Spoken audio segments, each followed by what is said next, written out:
In today's video, we are going to be talking about cholesterol on high-fat diets such as the keto diet and the carnivore diet. A lot of people see an increase in their LDL cholesterol when they start a high-fat diet, but is this a bad thing? Or is there a bigger picture that we need to consider? In today's video, I'm going to go over why the framework in which we look at cholesterol is flawed, what might be a better indicator of heart disease risk than LDL, and show you the results of my latest blood cholesterol panel.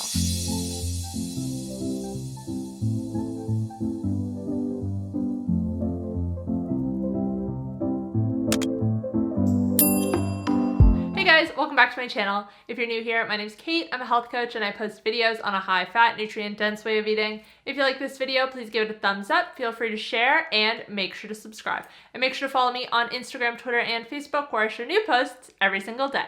Now, I want to preface this video by saying I am not a doctor, and what I say in this video is not a substitute for the advice of your doctor. The aim of this video is to give you a clearer understanding of cholesterol so you can discuss it with your doctor if you are concerned. So we're going to start off today's video talking about what cholesterol is and its role in the body. Then we're going to get into the different ways you can interpret your blood test results. And finally, we're going to finish off with my results and why some people see an increase in LDL when they eat a high-fat diet. What is cholesterol? Cholesterol is an essential component for our bodies. It is found in every single cell and has a wide range of roles. Some of the roles it plays include helping you to absorb fat-soluble vitamins, vitamin A, D, E, and K, creating hormones, especially sex hormones, helping you to synthesize vitamin D, and maintaining your cell structure. Now, majority of the cholesterol that is found in your bloodstream, which is what is tested for when you get a cholesterol blood panel done, is created by the body. We can get a small amount from eating animal foods, but increasing and decreasing dietary cholesterol has been shown to not impact blood levels significantly. And because of this, even the US dietary guidelines scrapped the upper limit suggested for dietary cholesterol in 2015. They did this pretty quietly though, so you might not have even known that cholesterol is no longer considered a nutrient of concern. Types of cholesterol. Now, when we talk about cholesterol in relation to heart health, we're not actually talking about cholesterol at all. We're talking about lipoproteins, which are what carries cholesterol through the bloodstream. There are 4 types of lipoproteins, but the main 2 tested for are LDL and HDL. And although they are often referred to as good and bad, both are important and critical for our health. LDL is responsible for carrying cholesterol particles throughout the body, and HDL goes around and picks up excess cholesterol and brings it to the liver, where it can be used or excreted. Cholesterol and heart disease. Now, here's where things start to get a bit tricky. High LDL levels in the blood have been associated with heart disease.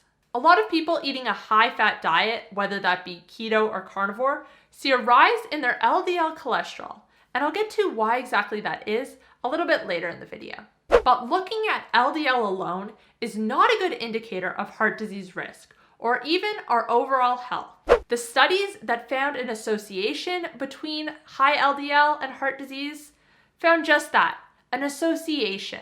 The reality is that over 75% of people who have a heart attack have what is considered to be normal LDL levels. In one study where they lowered the LDL of some participants into a range considered optimal, after 3 years, the total mortality was twice as high as compared to the group with higher LDL.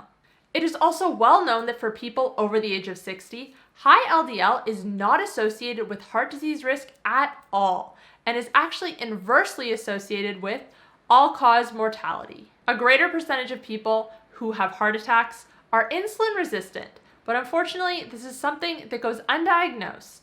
Now, I do have a whole other video on how to test if you are insulin resistant at home, which you can check out afterwards. But the point is that looking at LDL alone is not actually a good indicator of our heart disease risk. Triglyceride to HDL ratio. So what is a better indicator of heart disease risk? As I just mentioned, being insulin resistant significantly impacts your heart disease risk, but it also increases your risk of type 2 diabetes, PCOS, dementia, and more. But if you are looking at your blood cholesterol panel, there are two other numbers here besides LDL that can give you a better sense of your disease risk and overall health. The numbers you want to look out for are triglycerides and HDL. Triglycerides are the amount of fat in your blood. And as we already discussed, HDL is the type of cholesterol that picks up excess cholesterol and brings it to the liver.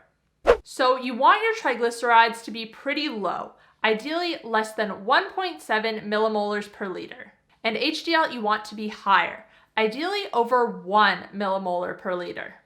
And this is generally what practitioners recommend, but for some reason they focus almost entirely on LDL, even if your triglycerides and HDL are in optimal ranges. The ratio between triglycerides and HDL has actually been shown to be a much better indicator of heart disease risk, with one meta-analysis concluding, although some lipid variables were associated with the extent of coronary disease, the ratio of triglycerides to HDL cholesterol showed the strongest association with extent.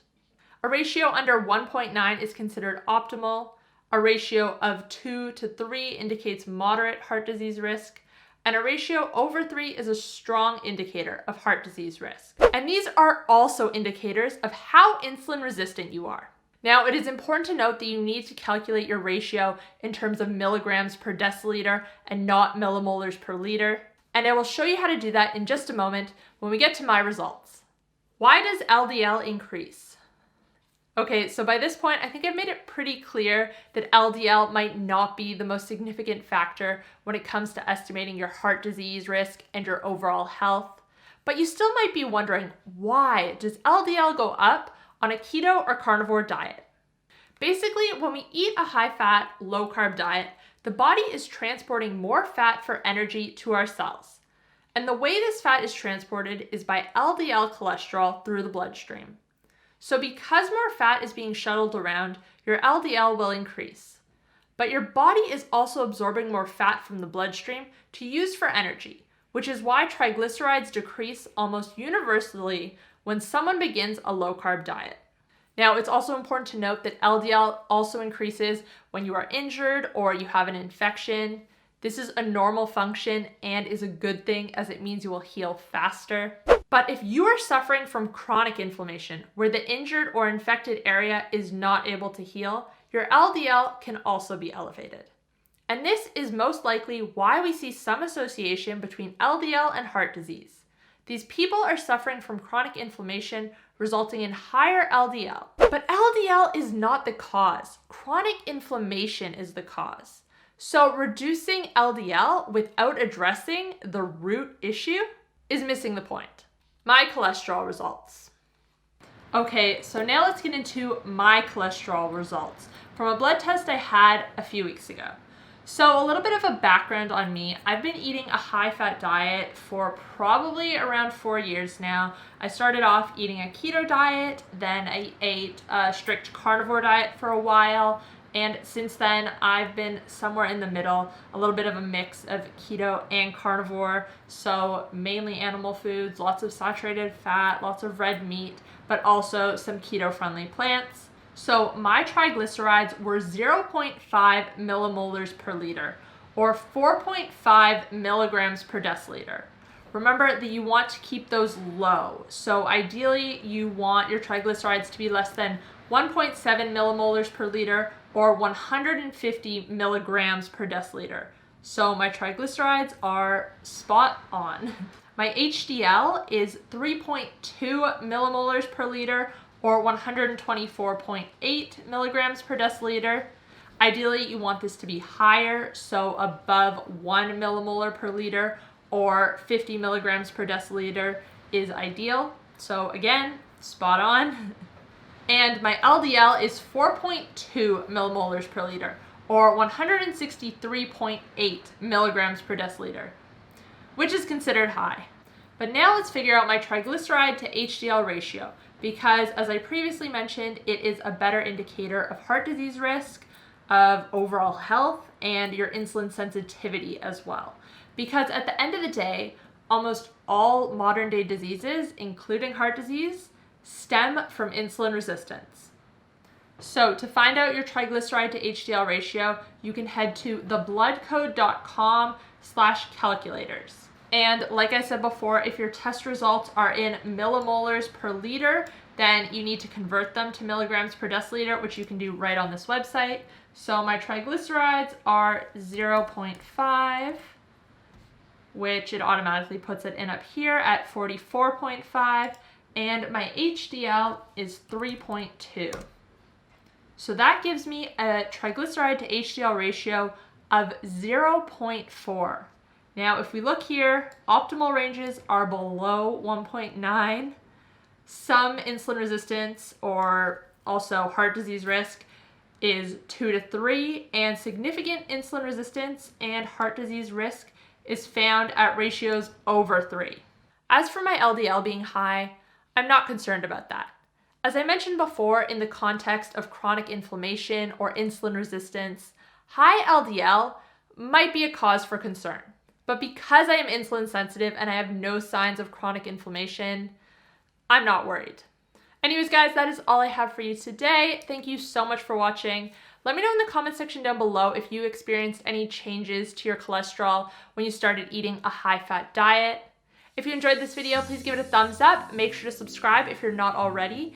And if you know anyone who would find this video helpful, feel free to share it with them. If you enjoyed this video, you might also like my video on chronic inflammation and 7 signs to watch out for, which you can check out here. If you want to catch up on my most recent upload, you can find it here. And if you want to check out my keto and carnivore diet coaching programs, you can find them here. Thanks again, guys. I'll see you next time. Bye.